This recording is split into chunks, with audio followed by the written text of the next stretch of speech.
Hello and welcome back to the Overland Legend. If this is your first time, let me introduce myself. I'm Alan, and this is my series on restoring this Land Rover Series 107. I was hoping to be finished last time, but I realized that I had the incorrect glass for the door tops.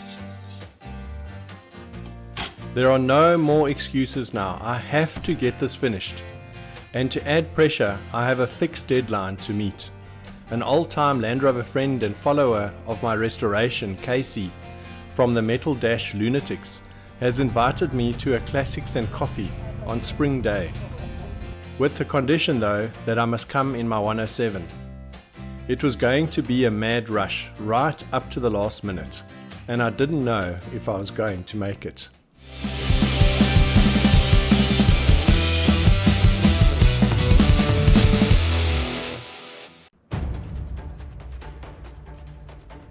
I still didn't have the correct glass for the door tops and would only get the glass just a few days before the big event, and I couldn't just sit and wait.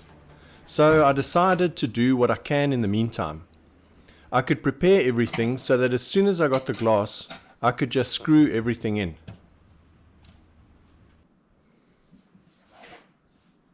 The window channel had to be cut to length, and then the spaces also needed to be trimmed a little bit and drilled. The door tops already had holes in, so I measured those out on the window channel and the spaces and then drilled them.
Okay, I got this glass. I had the problem because the first glass that I got was this laminated glass, which is too thick. So this is 6mm thick, and it's also quite heavy because it's so thick. And then I got the right glass, which is 4mm toughened glass, and I had that made, which wasn't too expensive, and that's a lot lighter. And you can see how much thinner this is. And I also got them to polish the edges, so it just is much better finish. This one really looks terrible, and it's just going to chip and crack and everything. So I've got this nice new glass now, so I can fit that. So I'm happy with this. It looks like it's going to work nicely. First I dry fitted the fixed pane to check that all the spaces and the channel still fitted in with this new glass. Then I fitted the fixed pane in place and used some of the butyl tape sealer between the glass and the door top. I had used this on my windscreen and it seemed to work fine, so I was quite happy to use it again on the door tops.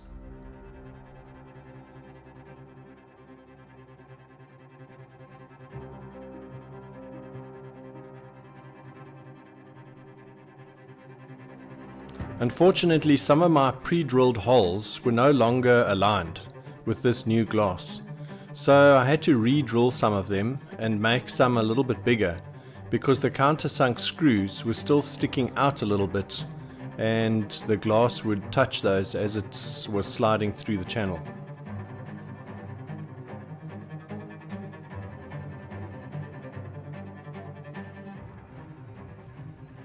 With this 4mm glass now, the vertical sealing strip fitted, and I could get this retaining strip to go on properly. Unlike the 6mm glass, where I couldn't get it to fit because the glass was so thick, it was now the right thing and it was going to fit perfectly.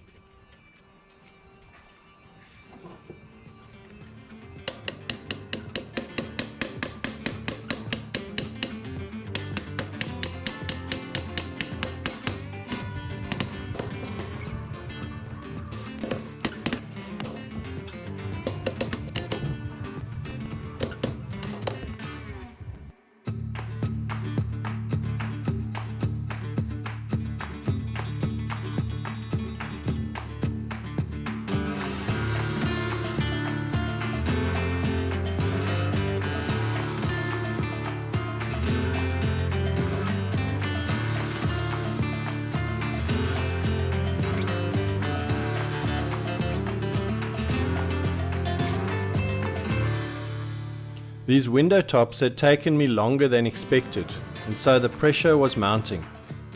But they were really looking great, considering how damaged they were when I got them.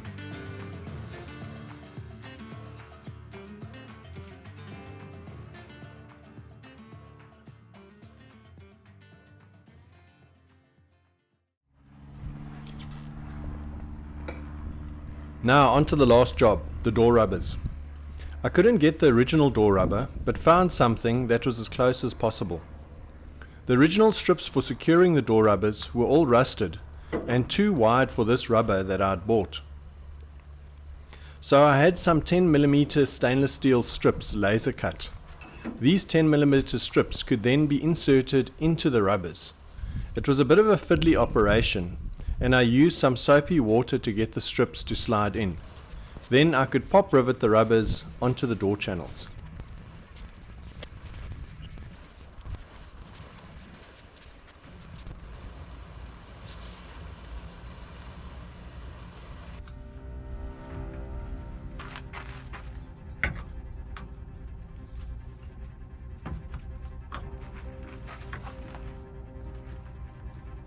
It was late afternoon now and the sun was setting. I was having visions of working into the night and getting home in the dark, but I just kept on going as quickly as I could.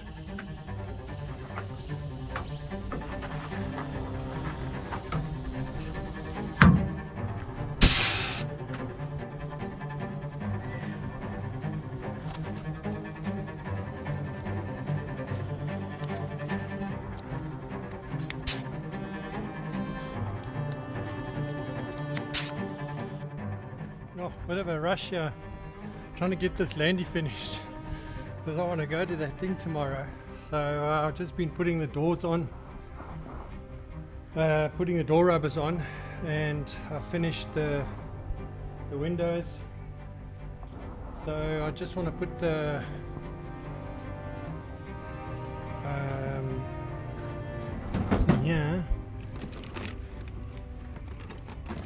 put the wiper motors on. They're done.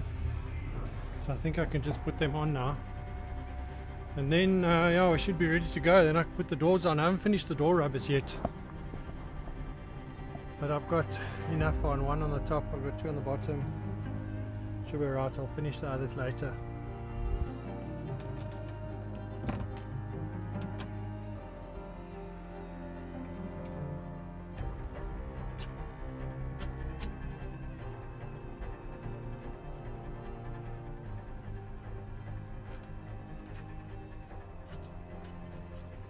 I had all the bits and pieces for the wiper motors because I'd finished restoring them just a week earlier, and so it was really quick and easy to fit them.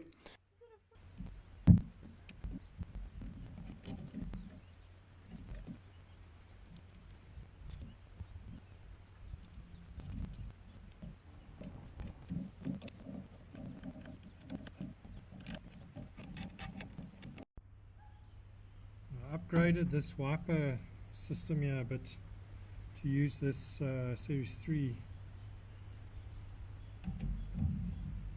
fitting here, because otherwise this doesn't fit so nicely, so I made a bit of a modification. Should work better.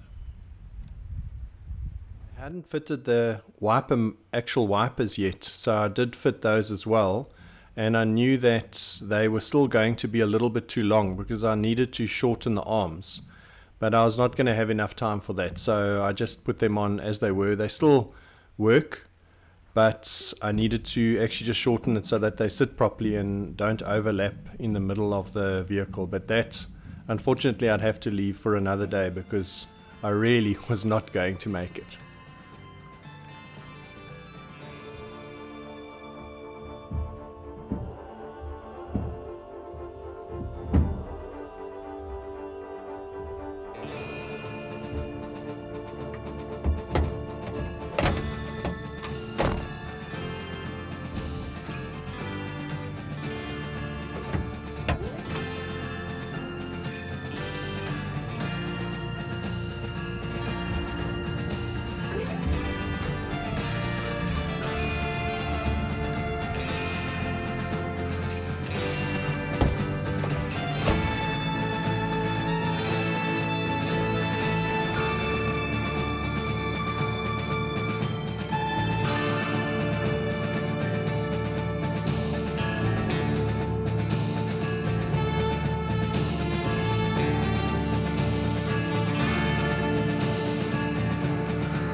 Eventually I did get everything finished, and I headed home as the sun was setting.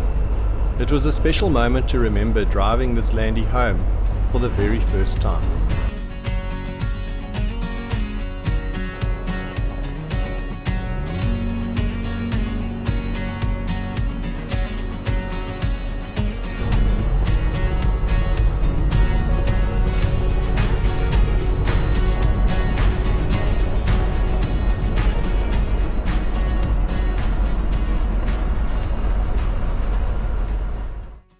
It was quite an odd feeling, but it was an absolute pleasure to wake up the next morning and see this fully restored Series 1 in my driveway. It was even more of a pleasure taking it out for a drive on a Sunday morning, something that I had been dreaming of for many years.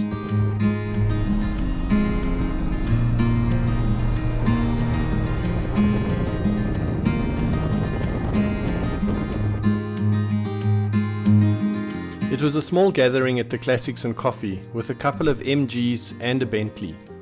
But best of all, there were 4 Series 1 107s there. Not something you see every day. There was Casey's Patina 107 named Lizzie, and then of course mine, and Dave came along in his recently restored 107, which is the exact opposite colours to mine. And then Rick was also there in his original Patina 107 station wagon.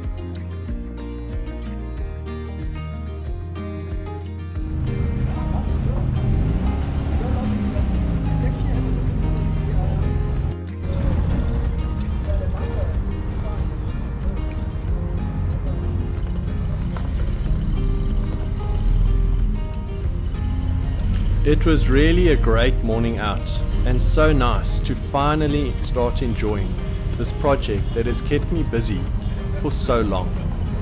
After many cups of coffee, we eventually got going, and I drove home with Brian, who had come along in our old 1973 Series 2A.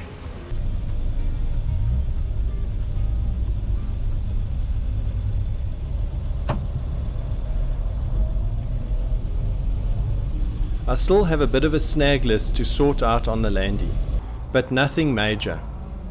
I'm going to make one more video in this restoration series, and that's going to be a really fun one. It's going to be a full walk around to show the complete vehicle in detail and talk a bit about everything that I've done to get it into this state. So please look out for that video soon, and thanks for watching. I'll see you next time. Bye.